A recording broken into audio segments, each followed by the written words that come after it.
Bismillahirrahmanirrahim. Assalamualaikum warahmatullahi wabarakatuh. Hai semuanya. Perkenalkan, nama saya Ainaya Rahmanur Fadila dengan NIM E1E021046. Saya merupakan mahasiswi Universitas Mataram, Fakultas Keguruan dan Ilmu Pendidikan, Program Studi Pendidikan Guru Sekolah Dasar. Video ini merupakan tugas dari dosen pengampu kami, yaitu Bapak Dr. Haji Ahmad Hariwitono, MPD Cons, dan Ibu Hikmah Ramdhani Putri, MPD, pada mata kuliah Diagnostik dan Remedial Teaching. Nah teman-teman, pada video kali ini, kita akan belajar sama-sama mengenai kesulitan belajar bahasa. Jadi, aspek-aspek apa saja sih yang akan kita bahas pada kesulitan belajar bahasa ini? Nah teman-teman, simak baik-baik ya videonya. Jadi, aspek-aspek yang akan kita bahas pada kesulitan belajar bahasa ini, yang pertama, pengertian bahasa, yang kedua, kesulitan belajar bahasa, yang ketiga, fase perkembangan bahasa, yang keempat, faktor yang mempengaruhi perkembangan bahasa anak, dan yang terakhir yakni solusi mengatasi perkembangan bahasa anak. Menurut Landner, tahun 1988, bahasa merupakan suatu sistem komunikasi yang terintegrasi, mencangkup bahasa ujaran, membaca, dan juga menulis. Tahukah kalian apakah itu kesulitan belajar bahasa? Kesulitan belajar bahasa dapat didefinisikan sebagai gangguan atau kesulitan yang dialami seseorang dalam memperoleh kemampuan mendengar, berbicara, membaca, dan juga menulis yang mencangkup penguasaan tentang bentuk, isi, serta penggunaan bahasa. Perlu diingat bahwa perkembangan anak berbeda-beda. Begitupun dapat terjadi pada perkembangan bahasa ini. Ada yang cepat dan juga ada yang lambat.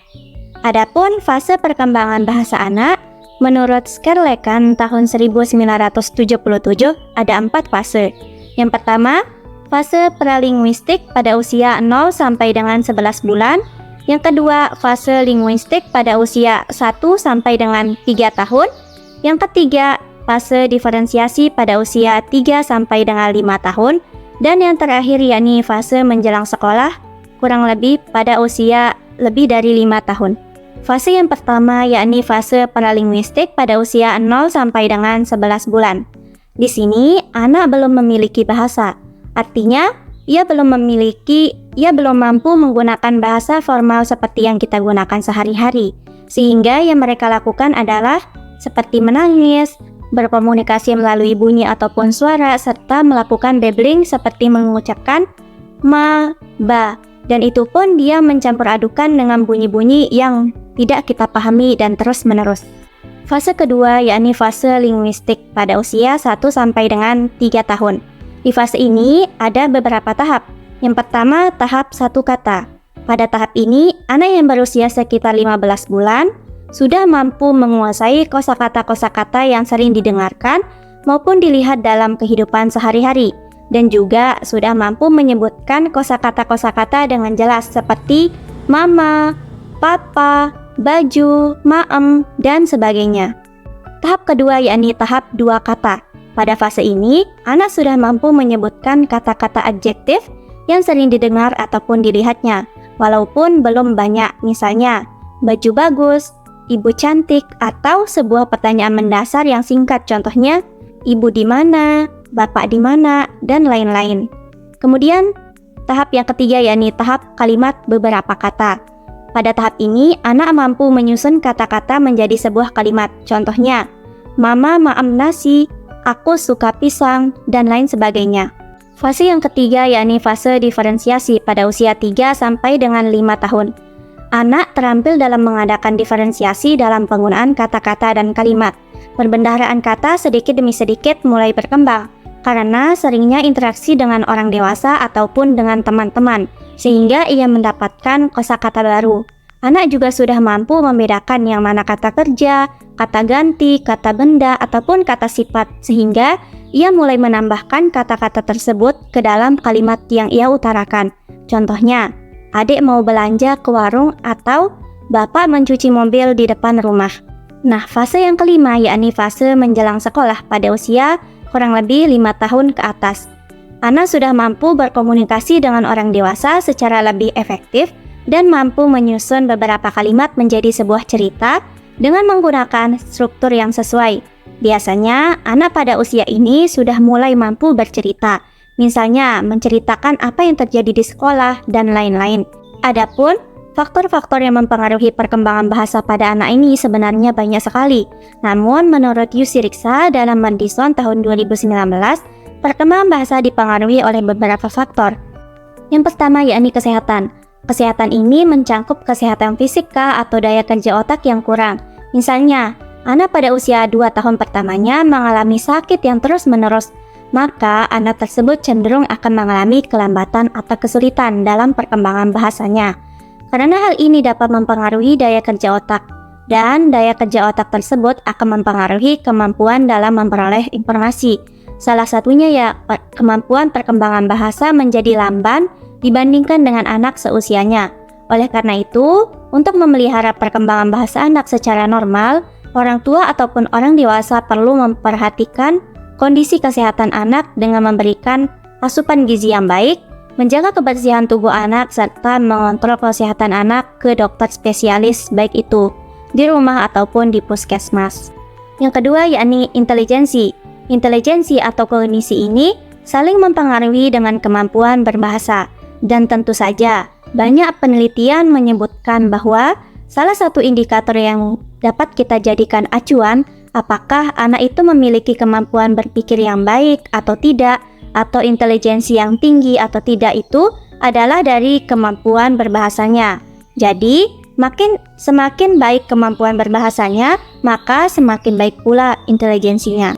Yang ketiga yakni status sosial ekonomi. Beberapa studi tentang hubungan antara perkembangan bahasa dengan status sosial ekonomi keluarga yang kurang mampu mengalami kelambatan dalam perkembangan bahasanya dibandingkan dengan anak yang berasal dari keluarga yang lebih baik ekonominya. Keluarga yang berstatus sosial ekonomi baik akan mampu menyediakan situasi yang baik bagi perkembangan bahasa anak-anak dan juga anggota keluarganya. Yang keempat yakni jenis kelamin. Beberapa penelitian mencari tahu apakah ada perbedaan perkembangan bahasa anak perempuan dengan anak laki-laki. Dan ya, beberapa penelitian membuktikan bahwa perkembangan bahasa anak perempuan lebih cepat dibandingkan anak laki-laki.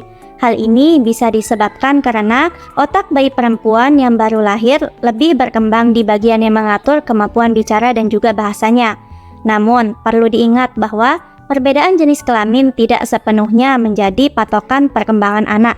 Tiap anak berkembang pada kecepatan yang berbeda-beda. Nah, pengaruh terbesar pada perkembangan bahasa anak adalah seberapa banyak mereka diajak bicara. Yang kelima yakni hubungan keluarga.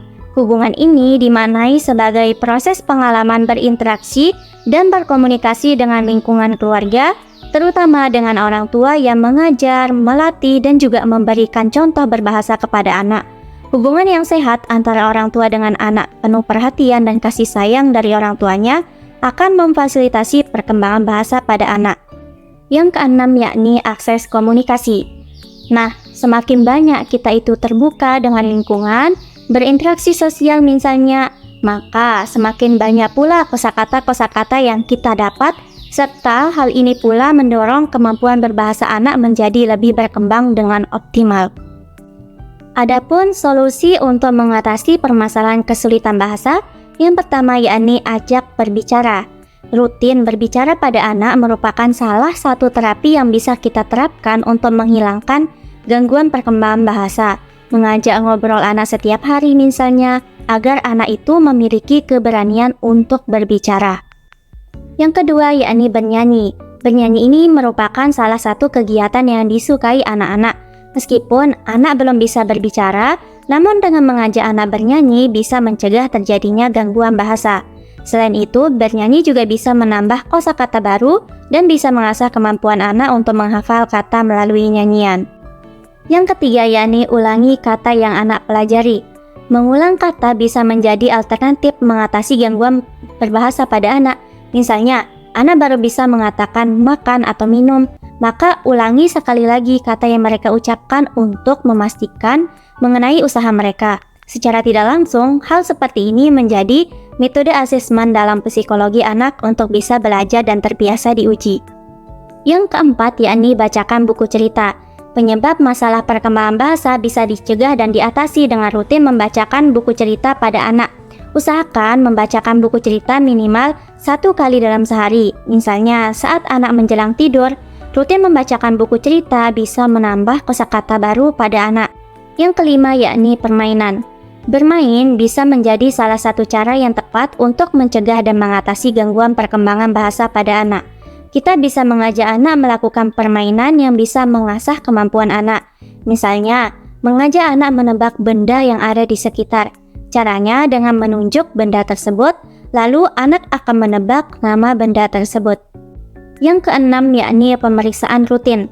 Gangguan perkembangan bahasa pada anak bisa disebabkan karena berbagai faktor. Jika telah mengetahui ada yang janggal dengan perkembangan bahasa pada anak, maka segera lakukan pemeriksaan. Hal ini bertujuan agar gangguan perkembangan bahasa pada anak bisa segera diatasi secara tepat.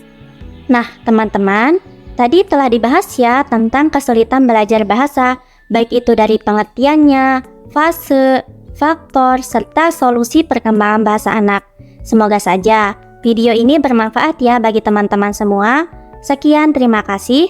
Saya Ainaya Rahmanur Fadila. Sampai jumpa. Wassalamualaikum warahmatullahi wabarakatuh.